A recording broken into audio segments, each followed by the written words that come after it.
Finally অনেকদিন পর আমার মায়ের মুখে আমার চাকরির কথা শুনেই চাকরিটা হলো আমাদের 4টা ছাগল। ওই ছাগল আমার মা ছেড়ে দিয়েছে জমিতে, ওগুলোকে আনায় আমার চাকরি। তারপর কিছুক্ষণ খোঁজাখুঁজির পর একটাকে তো পেয়ে যাই, আর 3টে কই রে, অনেক দূর গেছে শালা।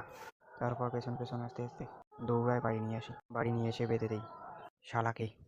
ছাগলটাকে বেঁধে দেওয়ার পর আমার মা বলে যে আমাদের বাড়ির পাশে সিম গাছ হয়েছে, তো ওই গাছে নাকি সিম ধরেছে। আবার গাছটা উঠেছে হলো আমাদের বারান্দার উপর, তাই বারান্দাতে মই লাগিয়ে উঠে পড়লাম আমি।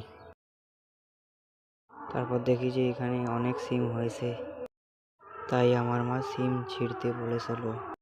তাই আমি অনেক চেষ্টা করার পর এদিক ওদিক করে ফাইনালি ব্যাগের অর্ধেক পর্যন্ত হয়েছে মনে হয়। তারপর আমি ব্যাগটা আমার মাকে দিয়ে দিলাম। আমি এখন নেমে পড়ি। তোমরা আরও মিনি ব্লগসের জন্য